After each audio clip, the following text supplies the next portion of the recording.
There are decisions made inside royal households that never appear on any official calendar and never generate any press release, but that communicate more clearly than either of those things ever could. When Catherine, Princess of Wales, declined to attend a scheduled engagement at which Camilla would also be present, no statement was issued, no explanation was offered. The official diary was simply updated, and the space where her name had been was empty. People inside the household understood immediately what that meant. People outside it are only now beginning to understand. This is not a story about a scheduling conflict. The timing, the manner of the withdrawal, and what preceded it by several weeks tell a different and considerably more significant story about where the relationship between these two women actually stands. Start with what was said. The engagement in question had been on the formal royal calendar for 11 weeks, a cultural foundation event at which both Catherine and Camilla were listed as attending, the kind of occasion that requires extensive advanced planning, coordination between two separate households, and the involvement of staff from both offices in the logistics. When you withdraw from something like that 11 days before it is scheduled to occur, you are not adjusting a diary. You are making a statement that everyone involved in the planning will understand, even if no one says so directly. Catherine's office communicated the withdrawal through formal channels, citing schedule adjustments. That is the language the institution uses when it needs to say something without saying anything. The people on the receiving end of that communication, the foundation's organizers, the staff in Camilla's office, and the palace communications team all read the same subtext in the same way. The question they were left with was not what had happened. The question was when Catherine had found out. The answer to that question traces back to a private dinner that took place 6 weeks before the withdrawal. The dinner was not a public event. It was hosted at a residence connected to one of the senior charitable networks both women had some involvement with, and it included a small group of people with long-standing ties to the royal household. The guest list was the kind that generates a certain relaxed confidence in the participants. People who have known each other for years, who believe themselves to be among those trusted with candor, and who behave accordingly. Camilla attended. Catherine did not, due to a prior commitment. And in Catherine's absence, according to sources familiar with what was said that evening, the conversation turned to her. Not briefly and not neutrally. What was reportedly said falls into a category that is difficult to characterize as anything other than deliberate. It was not a stray comment about her choice of dress or a mild observation about her approach to public engagements. What was reportedly communicated through a combination of direct statements and carefully framed observations was a picture of Catherine as someone whose public warmth was a constructed performance, whose relationship with William was under considerably more strain than either of them acknowledged, and whose elevation to her current position within the family owed more to circumstance than to any particular quality she herself possessed. These are not small things to say about a person. They are not the kind of remarks that get made in passing.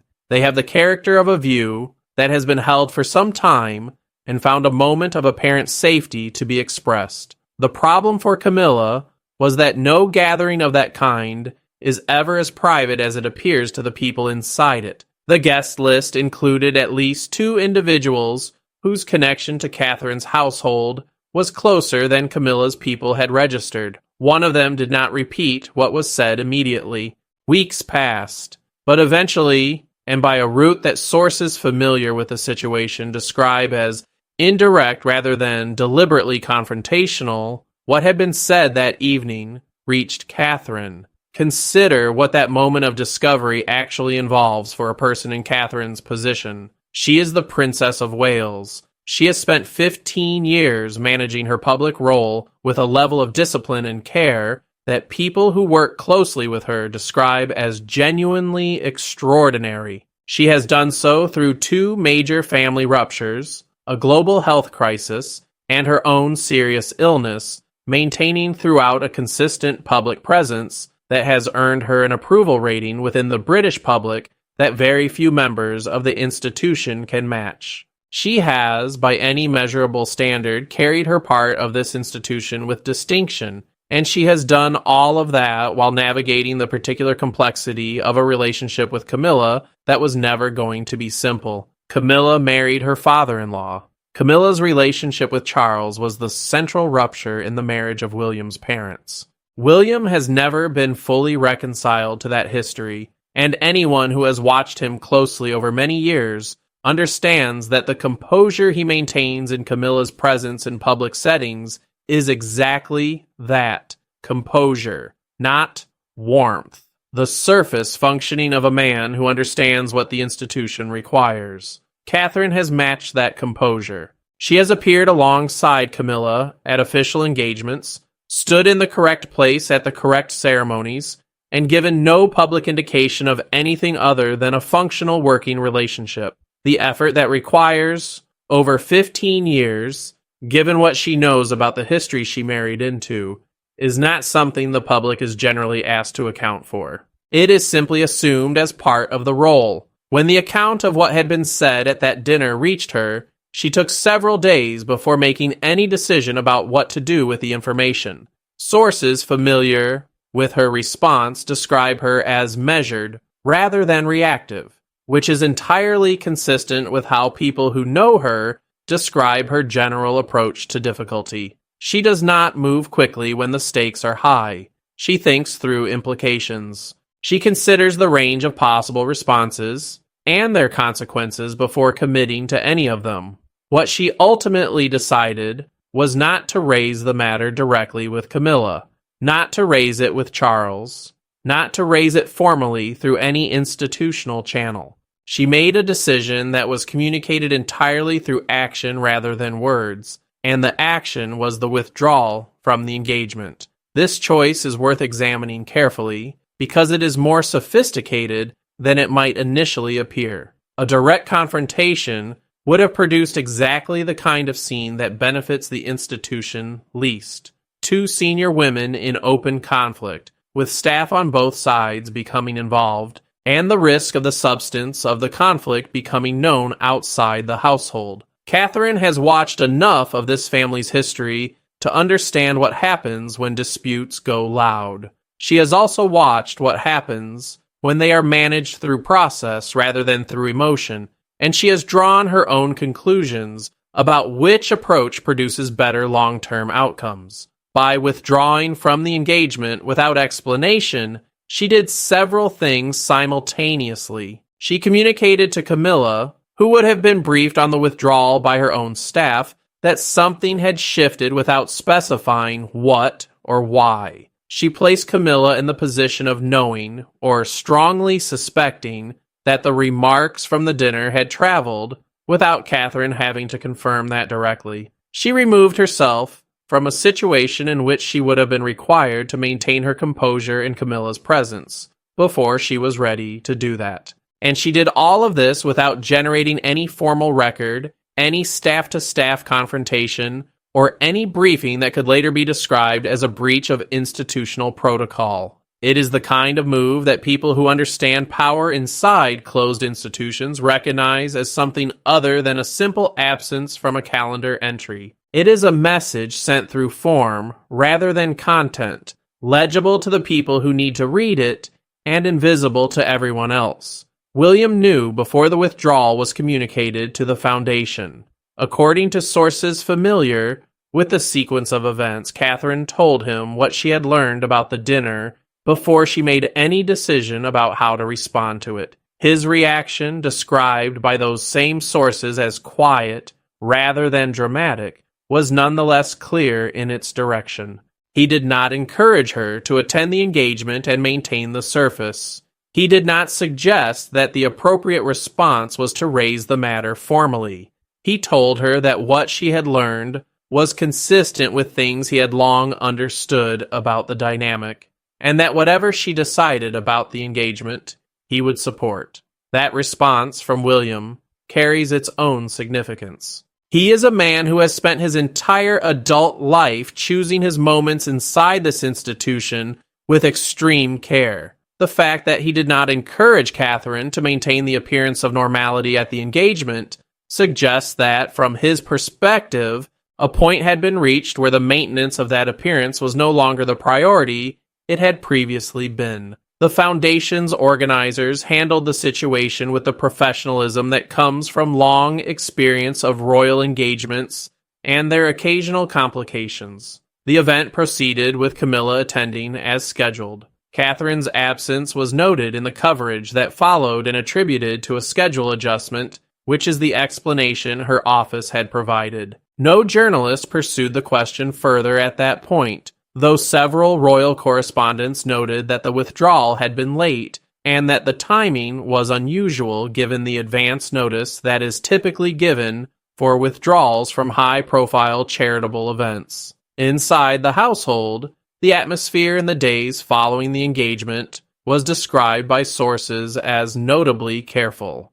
People who work across both offices are generally adept at reading the shifts in institutional weather that follow events of this kind, and what they were reading in those days was the specific kind of care that settles over a building when something significant has happened that nobody is yet prepared to name directly. Camilla's office did not make any direct approach to Catherine's office in the immediate aftermath. This, in itself, was a choice. A genuine scheduling adjustment would typically prompt a brief exchange between the two offices at some point, if only to establish whether the engagement could be rescheduled. That exchange did not happen, which suggests that Camilla's people understood the withdrawal was not about the schedule, and also understood that initiating a direct conversation about it would require acknowledging what they understood it to be about. The silence between the two offices, in the days following the engagement, was a communication of its own kind.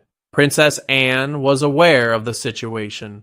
Sources familiar with the household describe her as having been briefed on the general outline of what had happened, though not necessarily on the specific content of what was said at the dinner. Her response was consistent with her general approach to situations of this kind. She noted the facts as presented to her, made no public comment, and adjusted her own reading of the institutional dynamic accordingly. Anne has spent 50 years accumulating information about how this family operates and what it means when people within it behave in particular ways. The information she received about Catherine's withdrawal and its apparent cause was filed alongside everything else she already knew. For Catherine herself, the period following the withdrawal was one of managing a complex emotional reality while maintaining the public schedule that her role requires. She attended other engagements in the days and weeks that followed, was photographed and filmed in the normal course of her public duties, and gave no visible indication of anything unusual in her circumstances. The discipline this requires, from a person who has just learned that the Queen Consort has been characterizing her relationship and her character in unflattering terms to a private gathering, is considerable. The question of what happens next between these two women is one that people familiar with the situation are watching carefully. The institutional requirement that they appear together at certain occasions is not going away. The royal calendar includes events at which both of them will be expected to be present, and the smooth functioning of the institution depends on their ability to manage their relationship at those events in a way that does not become visible to the public. Catherine is capable of that management. She has demonstrated it repeatedly over 15 years. But capability and willingness are not the same thing, and what the withdrawal from the foundation engagement communicated, among other things, was that her willingness to maintain the surface indefinitely and under any circumstances has limits. Those limits have now been made legible to the people inside the institution who needed to understand them, not through any declaration, not through any briefing, not through any conversation that could be recorded or quoted. Through the simple fact of an absence from a calendar entry, communicated through formal channels with no explanation beyond the minimum required. What was said at that dinner was said in what the people present believed was a private setting. The assumption of privacy that makes people speak candidly in small groups is one of the most persistent sources of institutional risk inside organizations like this one. The people who operate at the center of a family and institution of this kind are connected to each other through networks of relationship that are considerably more intricate than the people in any given room at any given moment tend to register.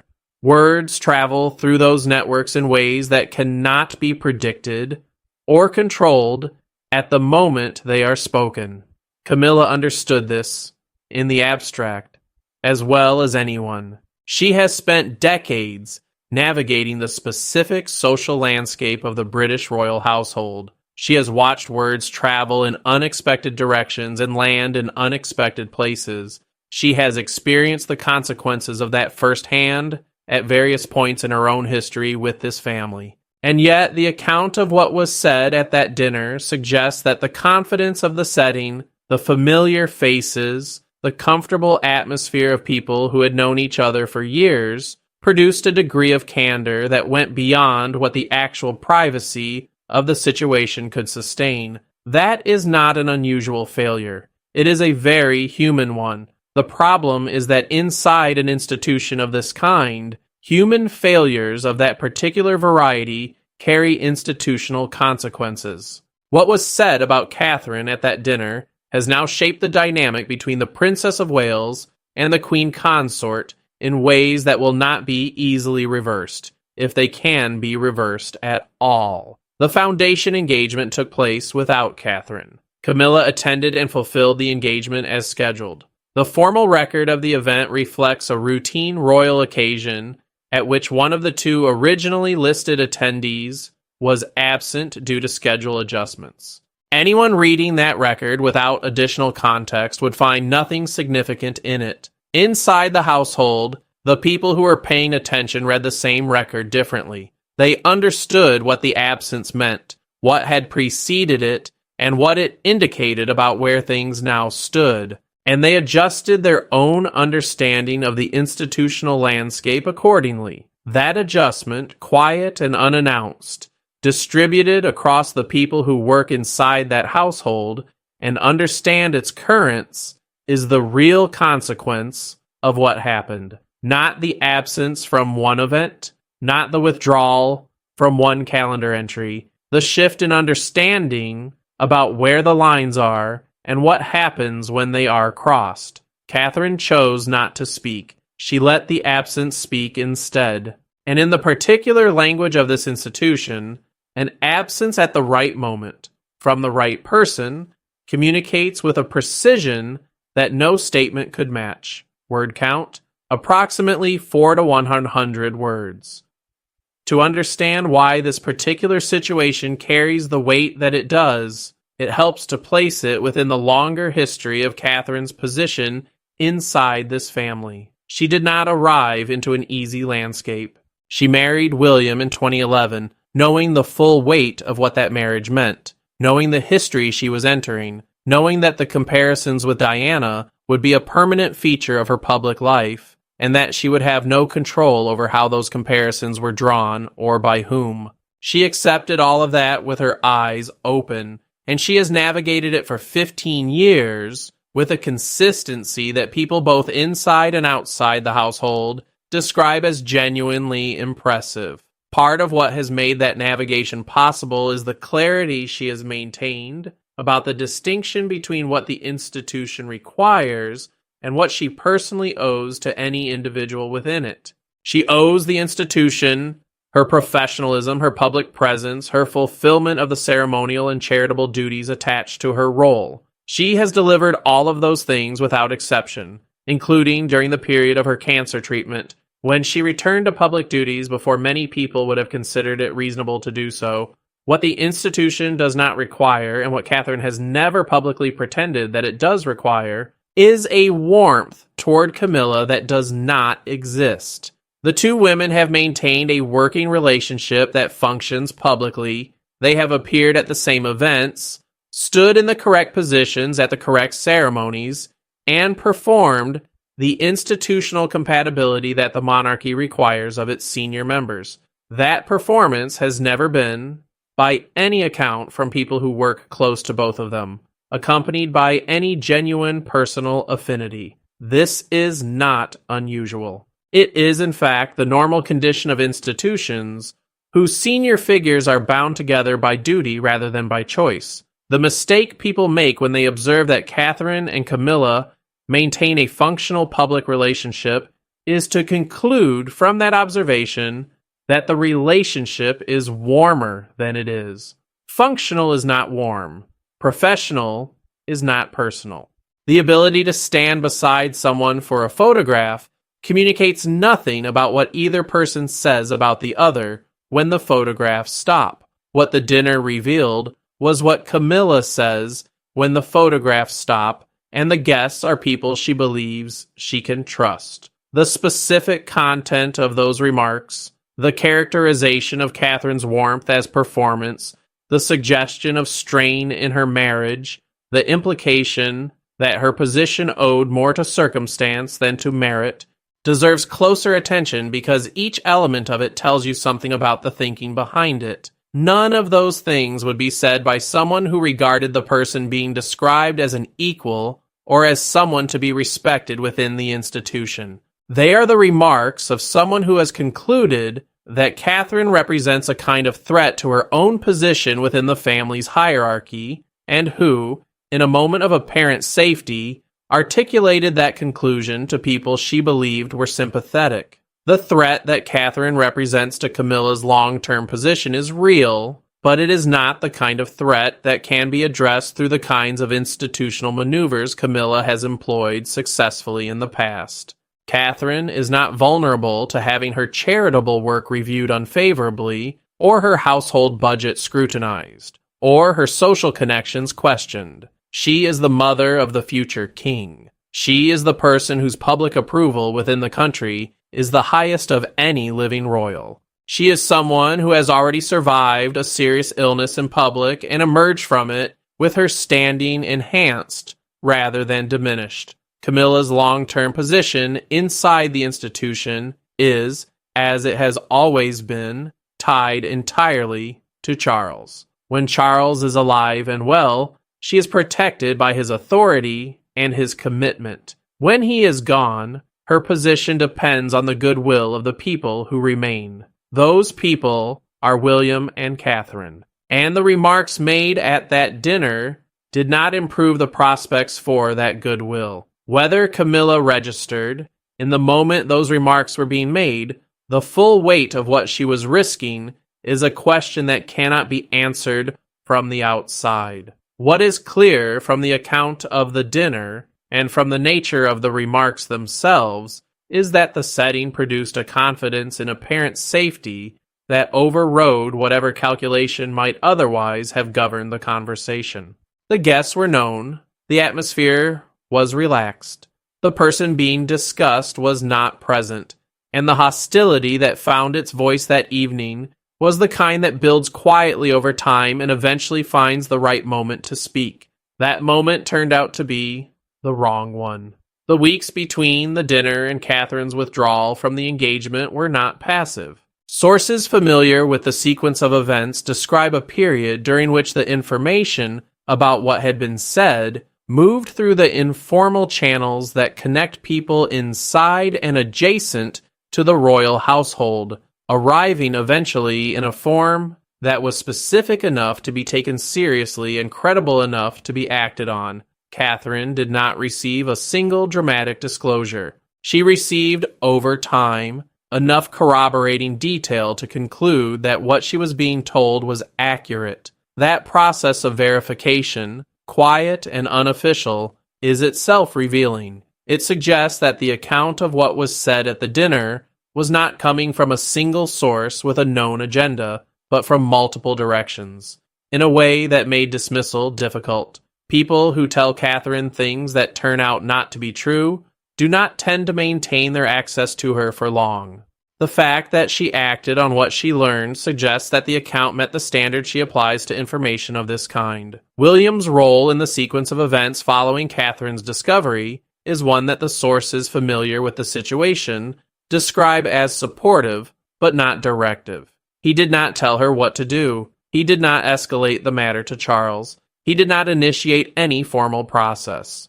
He listened to what she had learned, offered his own perspective on its consistency with what he already understood about the dynamic, and made clear that her judgment about how to respond was one he trusted. He treats her judgment as competent, and her assessment of her own circumstances as authoritative. The absence from the foundation engagement was her judgment. He supported it. In the days after the event took place without her, the practical question of what comes next for the relationship between the two households is one that nobody inside the palace is currently in a position to answer publicly. There are engagements on the calendar at which both women will be expected to be present. Those engagements will happen. Catherine will attend them because that is what her role requires, and because she understands the distinction between what the institution requires and what she is personally willing to do beyond those requirements. But the dynamic in those rooms will be different from what it was before. Not in any way that will be legible to the photographers or the reporters or the members of the public watching the footage, in a way that will be legible only to the people inside those rooms who understand what happened, what was said, who learned about it, and what followed. That is the particular kind of consequence that operates inside institutions of this kind. It does not show on any record. It does not appear in any statement. It lives in the quality of attention that people pay to each other in closed rooms, in the conversations that happen and the ones that do not, in the small calibrations of relationship that determine whether someone is operating inside the trust of their institution or at its edges. Camilla has spent 25 years building her position inside this particular institution. She built it through patience, through the management of public perception, through her relationship with Charles, and through the careful navigation of the institutional landscape that surrounds her. She built that position to be durable, and for most of the time she has occupied it, it has been exactly that. What the dinner and the withdrawal and everything that followed has revealed is that the durability of her position depends on factors outside her control. It depends on the goodwill of people who were never required to feel that goodwill and who now have a specific reason not to. It depends on the continued ability to manage the surface of her institutional relationships in a way that does not generate the kind of incident that travels. And it depends on the assumption that the settings in which she speaks candidly are more private than they actually are. One of those assumptions has now been tested. The test produced a result that will not be forgotten by the people who matter most to her long-term position. Not recorded in any file, not announced in any statement, not visible in any photograph. Simply present in the understanding that people carry with them when they move through the same building and sit in the same rooms and navigate the same obligations. Catherine declined to attend one event. In doing so, she communicated everything that needed to be communicated to the people who needed to hear it, in the only language this institution fully trusts, the language of what people